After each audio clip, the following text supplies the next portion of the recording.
Con los años, España cada vez se iba pareciendo más a una democracia europea, sin embargo, nunca desaparecía esa especie de tufillo fascista que siempre existe en España.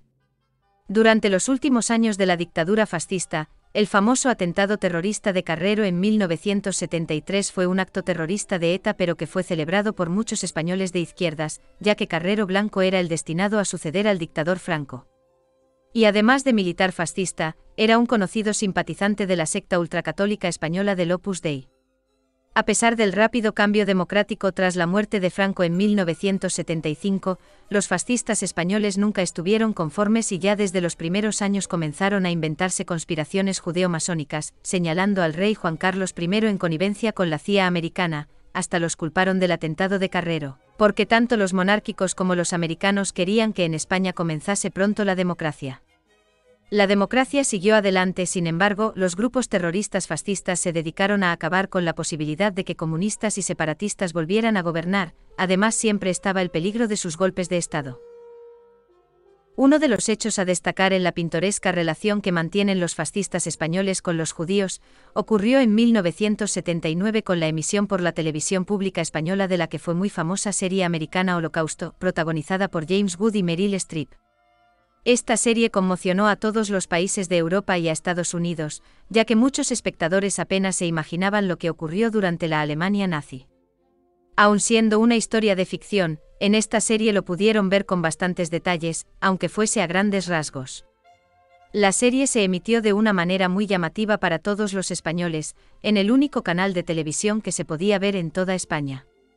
En lugar de un capítulo por semana como era lo habitual, se pudo ver seguida durante una semana en horario nocturno de máxima audiencia, algo que llamaba mucho la atención en la época. Pero lo que se suponía era debido a la más que evidente trascendencia de los hechos reales en los que estaba basada la historia. Sin embargo, luego se supo que fue emitida de esta manera porque los dirigentes fascistas quisieron quitarse de en medio la serie lo antes posible. Aunque por ejemplo no hubo charlas a los niños españoles en los colegios, sí que hubo un debate en televisión. Esta sería la primera vez en la que la televisión española trataba al fascismo y al nazismo como debía ser más que evidente. No debió ser muy seguido a tenor de lo que se está comprobando ahora mismo en España, los españoles más bien vieron la serie en crudo sin más, o nadie puede saber lo que los fascistas y nazis españoles más antisemitas pudieron interpretar tras verla. Muy poco antes, en 1978, en la excelente serie documental británica El Mundo en Guerra, el doblaje español, pronunciado por voces de los informativos de TVE, suavizaba la cuestión hablando de pormenores nazis. Se llegó a cancelar incluso el episodio dedicado a los campos de exterminio. A los masones les han seguido acusando de todos los males de España, tanto por parte de individuos de la derechona y fascistas como de la Iglesia Católica, cuando la realidad es bien distinta. La presencia de la masonería en España es ridícula, divididos en varias grandes asociaciones o logias madres, dentro de ellas con grandes polémicas como en el asunto de la independencia de Cataluña. En total son apenas entre 5.000 a 7.000 masones dependiendo de qué obediencias se incluirían entre las aceptadas o más normales.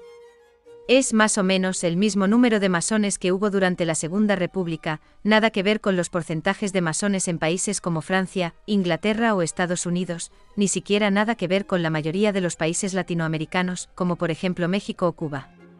A pesar de todo, los fascistas y neonazis, más los ultracatólicos y religiosos de la Iglesia Católica, más no pocos de la derechona, siguen creyendo y difundiendo conspiraciones judeo-masónicas, al menos la de que los judeo-masones gobiernan el mundo o son dueños de las grandes empresas que manejan el destino de España. Pero también difunden los mayores disparates como el de que sacrifican niños españoles para celebrar ceremonias de adoración al demonio. Como ocurrió en 1992 con el famoso caso Alcácer en Valencia, en el que 2 delincuentes comunes violaron, torturaron y asesinaron a 3 adolescentes españolas. O más recientemente también acusaron a los masones de que estuvieron detrás de los atentados yihadistas del 11M en Madrid, en el 2004. Estos grandes disparates, más que sospechosos de estar copiados del famoso libro antisemita, Los Protocolos de los Sabios de Sion, hasta ahora a duras penas pueden pasar del ámbito mediático, si bien estamos hablando de libelos que difunden cabecillas de los medios y partidos de la derechona y fascistas, que son apoyados por alrededor del 50% de los españoles. Aparte de los anteriores disparates, que podrían calificarse como protolibelos de sangre contra los masones, en los que en principio los fascistas españoles nunca mencionan a los judíos. En el año 2015 un grupo bastante numeroso de militares españoles acusaron a Israel de haber asesinado intencionadamente a un soldado español que estaba de misión de la ONU en Líbano. El soldado español vigilaba en la frontera entre Israel y Líbano, cuando fue alcanzado por fuego de artillería del ejército israelí que se desvió mientras respondía a un ataque del grupo terrorista libanés Hezbollah. Si bien este nuevo disparate tampoco pasó del mundo muy particular de estos fascistas españoles. Tampoco habría que olvidar los bochornosos incidentes racistas que ocurrieron en el año 2000 en el ejido de Almería. En este caso las víctimas de los fascistas y nazis españoles fueron los inmigrantes moros de Marruecos, más algunos comunistas y autoridades españolas que defendieran a los moros o al Estado de Derecho. Aunque no hubiera víctimas mortales, fueron unos incidentes racistas que recordaban mucho a los ya olvidados pogromos contra los judíos. En este caso tampoco apenas hubo consecuencias judiciales para los violentos fascistas españoles. Actualmente Almería se ha convertido en el principal nicho de votos del nuevo partido fascista Vox, y aunque se trata de una provincia española sin apenas importancia, hace poco arrestaron a varios neonazis muy violentos que habían estado operando desde hacía años, pertenecientes a uno de los contados grupos de estos criminales que operan en España. En Almería también han hecho una costumbre las pintadas antisemitas en un pequeño monumento a las víctimas republicanas en los campos de concentración nazis de Mauthausen, siendo Almería la única provincia española donde actualmente no reside ni un solo judío. También recientemente en Almería los médicos han presentado una pintoresca petición para poder negarse a practicar abortos legales, copiando a la región de Navarra, o a su prima hermana región de La Rioja. Estas regiones del norte de España están muy penetradas por la secta ultracatólica española del Opus Dei con sus estrafalarias propuestas, manipulaciones o con sus sentencias judiciales muy benignas para con sus pederastas y criminales. Esto sería el culmen del proceso de conversión que ha ocurrido en recientes años en la provincia, hacia el fascismo, el nazismo y el ultracatolicismo, cuando Almería una vez fue una de las provincias más progresistas y una de las que contó con más logias masónicas, justo hasta antes del intento de exterminio de los masones perpetrado por los golpistas fascistas. Con tantos españoles fascistas, nazis y ultracatólicos tan perturbados, se hace difícil creer que algunos de estos elementos no hayan cometido o cometan más tropelías sin pasar por la justicia, incluso crímenes, aparte de los pocos que aparecen en los medios españoles. En Polonia, un país católico como España con muchos ultracatólicos y fascistas, el gobierno ultraderechista ha aprobado leyes que prohíben cualquier información pública o crítica acerca del pasado criminal antisemita y nazi de polacos católicos. Por libros publicados recientemente por polacos, y por historiadores judíos que luego reciben amenazas de muerte y campañas internacionales de difamación, se ha conocido que durante la Segunda Guerra Mundial en Polonia ocurrieron pogromos. En el libro de Jan T. Gross del año 2000, Vecinos, el exterminio de la comunidad judía de Jedwabne, se relata este pogromo ocurrido en 1941, durante la invasión nazi alemana. Todos los hombres polacos católicos asesinaron a todos los judíos del pueblo, a la mayoría los quemaron vivos. Luego los cabecillas se quedaron con sus viviendas y negocios. Aun en años recientes, pueblerinos católicos polacos pueden recordar los nombres de las víctimas, y los de sus verdugos y lo que les robaron a los judíos. O en el reciente libro de Jan Grabowski del 2013, La caza de los judíos, delación y asesinato en la Polonia ocupada por los alemanes. Además, se estima que unas 200.000 víctimas judías, que trataron de esconderse tras el inicio de las deportaciones a los campos de concentración y exterminio, fueron delatadas proactivamente a los nazis alemanes o asesinadas por católicos polacos.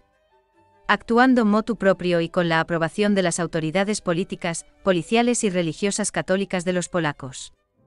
Una vez que acabó la guerra, aun con Polonia bajo un régimen comunista, también se produjo el pogromo de Kielce, en el que católicos polacos asesinaron a un grupo de judíos que regresaban de los campos de concentración para recuperar sus negocios y viviendas, usurpados por católicos polacos. Este pogromo provocó que muchos supervivientes judíos polacos desistieran de volver a Polonia. Ni siquiera las entonces nuevas autoridades comunistas polacas castigaron a los criminales, por una estrategia manipuladora soviética de echar toda la culpa de los crímenes antisemitas a los nazis alemanes, y por no romper el delicado equilibrio de la sociedad clientelar o corrupta de Polonia, con líderes fascistas que se mantenían en los mismos puestos con los comunistas. En Polonia, durante los años de dictadura comunista, los pocos católicos polacos que dijeron que habían ayudado a los judíos fueron coaccionados y amenazados por el resto de católicos polacos para no perder lo que habían robado a sus víctimas judías, o los criminales no querían que las autoridades soviéticas decidieran iniciar alguno de los escasos juicios, o que luego en el juzgado que por casualidad declarase la verdad alguno de los muchos testigos. En España solo se conoce que un conjunto de individuos y de organizaciones ultracatólicas, fascistas y nazis, que bien podría calificarse de servicio secreto paralelo, se encarga de unas veces acosar a todos los que se posicionen públicamente en contra de alguno de sus rancios valores fascistas y ultracatólicos, llegando a emplear la violencia, por ejemplo cuando acosan a las clínicas legales abortistas. Otras veces se limitan a denunciar judicialmente a sus víctimas. Por ejemplo, todo el que ofenda a la Iglesia Católica Española, en algún comentario público o con alguna manifestación artística, recibe inmediatamente una denuncia, ya sea por parte de alguna de sus organizaciones ultracatólicas, como por parte de individuos más anónimos que pueden aparecer en cualquier lugar. También, cabecillas fascistas y nazis manipulan la historia de España, sus consignas luego las repiten muchos otros fascistas y nazis en las redes sociales españolas, como si fuesen de personas normales. Entre los numerosos enemigos de los fascistas y nazis más violentos, se han centrado más en los homosexuales, les ha dado por ahí, si bien no faltan las agresiones y actos de vandalismo contra inmigrantes, comunistas, feministas, separatistas, o también contra judíos. Una sociedad algo alejada de la imagen de una España más actual, pacífica y democrática, imagen que precisamente es la que más interesa, por mercantilismo, a los más fascistas españoles. Según se ha publicado en la prensa española, la justicia española está copada por jueces de la secta ultracatólica española del Opus Dei.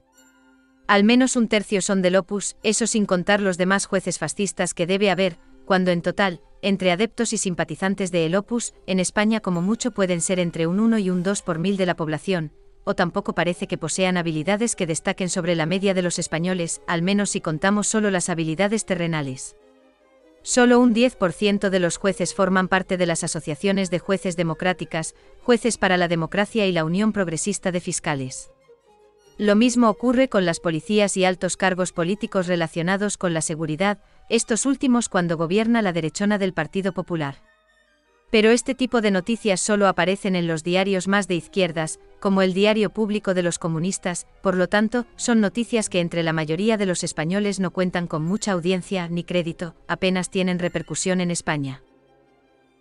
Durante la dictadura fascista, o ya desde antes durante la Guerra Civil, los fascistas incautaron o robaron negocios y bienes a los que consideraban ateos o infieles, no solo de los partidos democráticos de izquierdas, comunistas y anarquistas, también robaron a los judíos españoles, mientras que a los masones además los intentaron exterminar. En la actual democracia muchos de estos bienes inmuebles les han sido restituidos a los partidos actuales, excepto a los partidos o sindicatos anarquistas, a estos solo les concedieron un poco de dinero, a pesar de que fueron los sindicatos mayoritarios durante la Segunda República.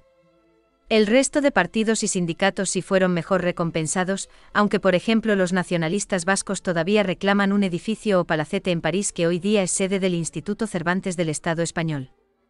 A pesar de que los fascistas españoles, al igual que sus meticulosos camaradas nazis alemanes, gustaban de llevar documentación oficial de sus robos y crímenes, legalizados mediante decretos, a los masones tampoco les han devuelto sus bienes inmuebles robados y luego repartidos entre los más fieles al régimen, para beneficio de sus asesinos fascistas. Sobre los negocios y bienes robados a los judíos, se desconoce su situación, pero los judíos tienen la costumbre, mala para estos fascistas y nazis, de recordar y de guardar documentos oficiales. En algunos casos algunos sefardíes han llegado a conservar las llaves de la que fue su casa en España antes de ser expulsados por los reyes católicos en 1492. Los fascistas españoles no la tomaron tanto con los judíos como con los masones. En la Guerra Civil los falangistas españoles se encargaron en retaguardia de asesinar a 2.500 masones que no pudieron escapar a tiempo de entre unos 5.000 masones que había en total. Durante los primeros meses del golpe de Estado asesinaron a otros muchos españoles republicanos, como políticos y funcionarios de izquierdas, que creían al servicio de los masones, o también encarcelaron o asesinaron a muchos funcionarios maestros de la institución libre de enseñanza porque les parecieron masones. Formaban parte de un gran proyecto educativo de los gobiernos democráticos, basado en los valores democráticos o los de la masonería, para acabar con el alto porcentaje de analfabetos españoles y llevar algo de cultura a las clases bajas, la inmensa mayoría de los españoles. Durante todo el resto de los 40 años de dictadura fascista española, los filonazis falangistas españoles contaron con la exclusiva de una asignatura en todos los colegios públicos españoles, de patrioterismo español o lavado de cerebro fascista español a los escolares españoles. Mientras que las españolas iban a clases especiales de costura, cocina, etc. Entre estos profesores fascistas especialistas en manipulaciones o lavados de cerebros de los niños españoles se encontraba el que se convirtió en el líder del Partido España 2000, José Luis Roberto, un fascista que fue procesado por terrorismo, ahora también metido a empresario o director de la Asociación de Puticlubs Españoles ANELA.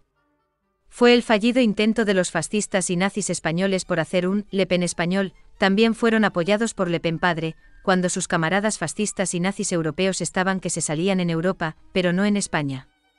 En Valencia los más violentos fascistas y nazis españoles encuentran un empleo rápidamente en las varias empresas de El Le Pen español, fallido, en la seguridad privada de su violenta empresa valenciana Levantina de Seguridad, o de portero en los puticlubs españoles de ANELA, o hacer carrera en el violento deporte del valetudo, o trabajar en gimnasios, con los que también han conseguido expandirse por España y conseguir contratos públicos para entrenar a policías de Valencia.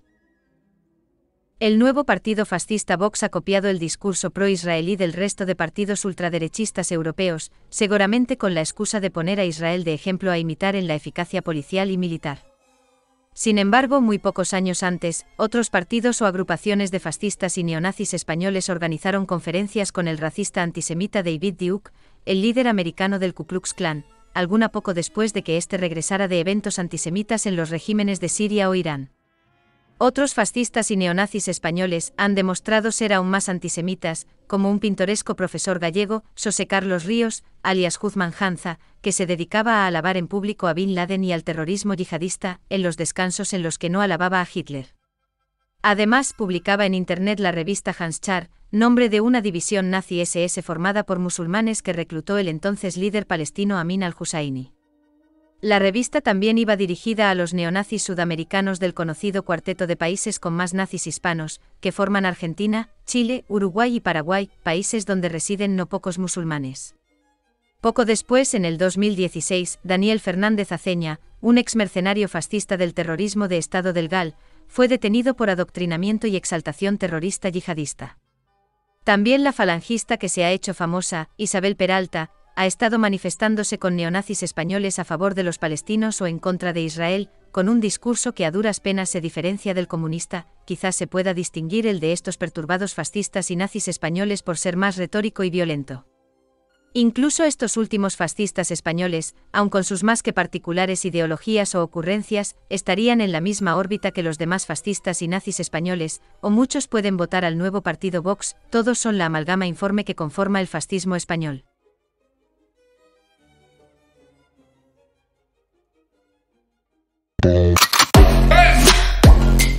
Estem al passeig Guillem Agulló, un jove valencià assassinat quan només tenia 19 anys i a més la seva família ha hagut de patir un judici injust i una campanya de desprestigi.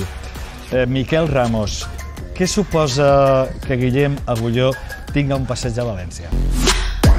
Guillem jo crec que representa precisament tot allò que veníem advertint i denunciant des de feia molts anys. Primer, per la crueltat del cas, la crueltat que va haver contra la seva família, contra el seu entorn, la estigmatització d'una manera de veure la vida i de pensar, com era des de l'antifeixisme, que representava Guillem, i a més el paper que van jugar primer les institucions i després els mitjans de comunicació envers el cas. I jo penso que s'ha tardat molt en fer justícia, però jo crec que malauradament, malgrat la sentència que molts ens van quedar molt despagats, finalment les institucions han estat a l'altura, han pogut ressarcir la memòria en la mesura en la que han pogut posant este carrer, i a més que encara avui dia s'estiga parlant de Guillem Agulló, jo crec que és una victòria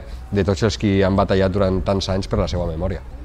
Entre ells tu, que en algun moment li vau compondre una cançó en la seva memòria, i ara hem tingut fins i tot el gust, el plaer de veure que 3 televisions que diuen bon dia quan parlen posaven la pel·lícula de Guillem Agulló i ha permès que molts coneguérem la figura de Guillem Agulló. Guillem Agulló, ni oblit ni perdó!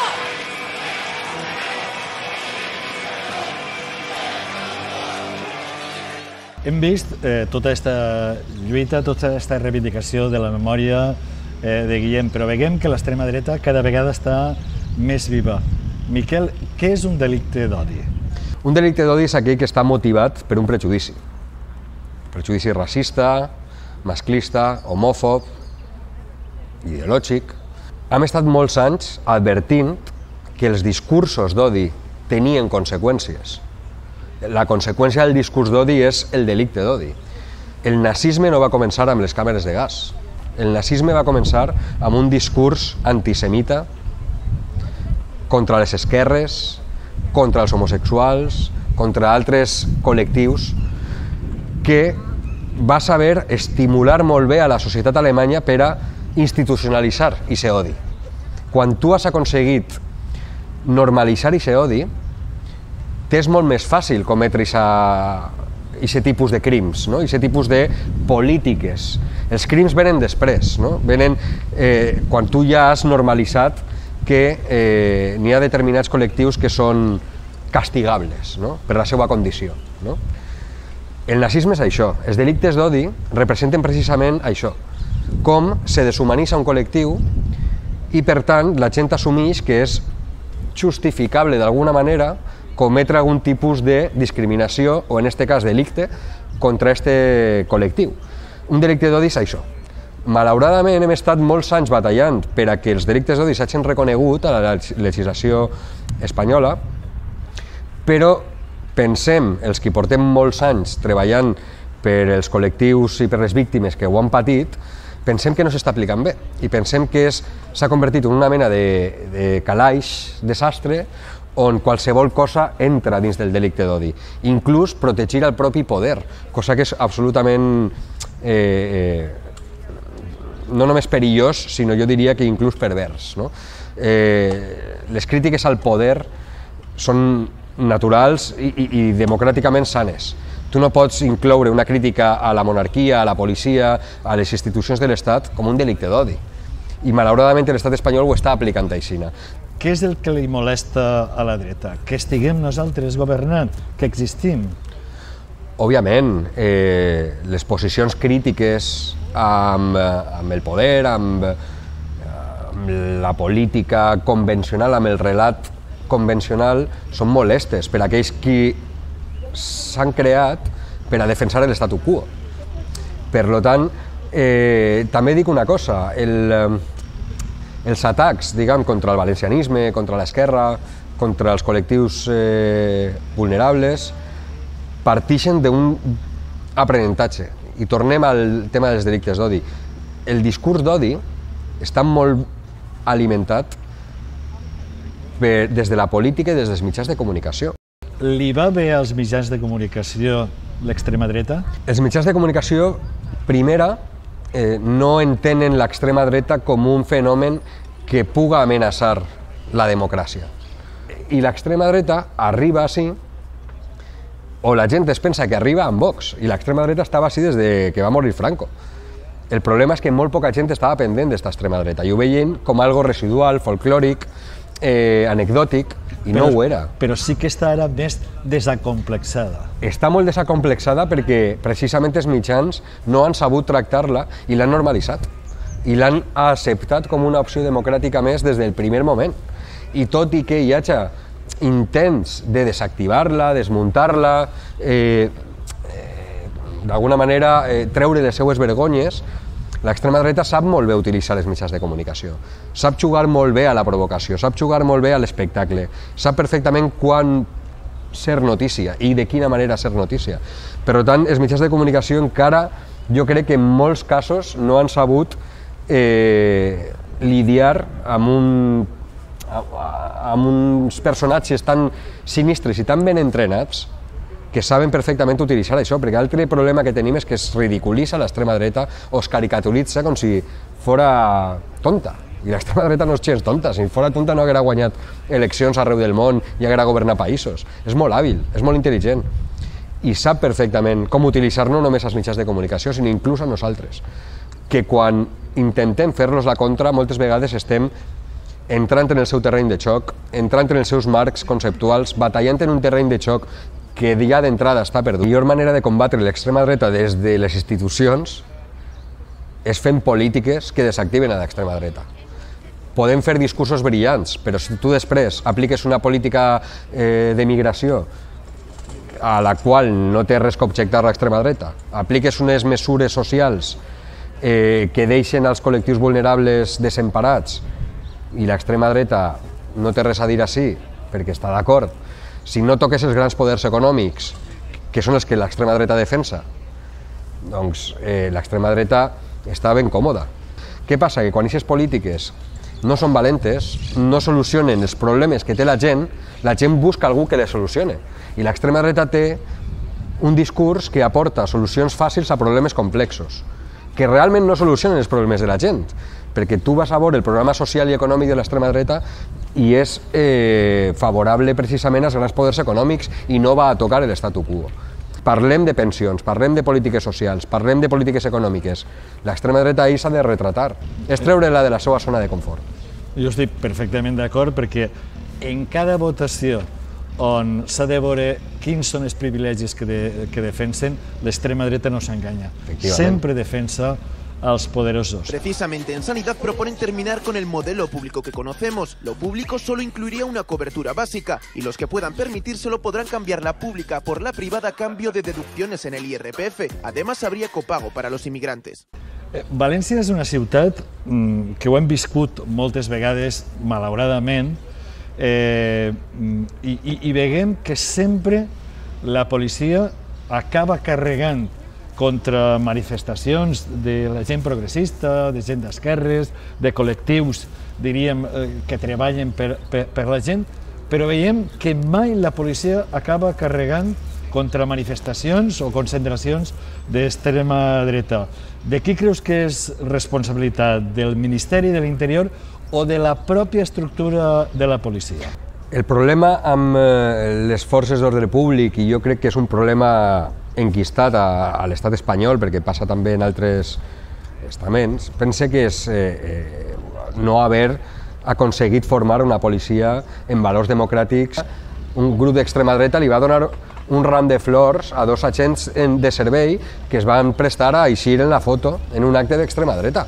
I si no ho arribem a denunciar per xarxes socials, així no passa res. De deberes hem de ser nosaltres els qui advertim d'aquestes coses, que tan poc de control té la delegació de govern sobre els funcionaris que estan al seu càrrec, o el ministre d'Interior, o la ministra de Defensa davant la infecció que hi ha dins de l'exèrcit de militars neonazis, militars franquistes que demanen executar a mig estat. Seguro que recuerdan esto. Son las patadas y los golpes con los que irrumpieron grupos radicales en la manifestación del 9 de octubre de 2017 en Valencia.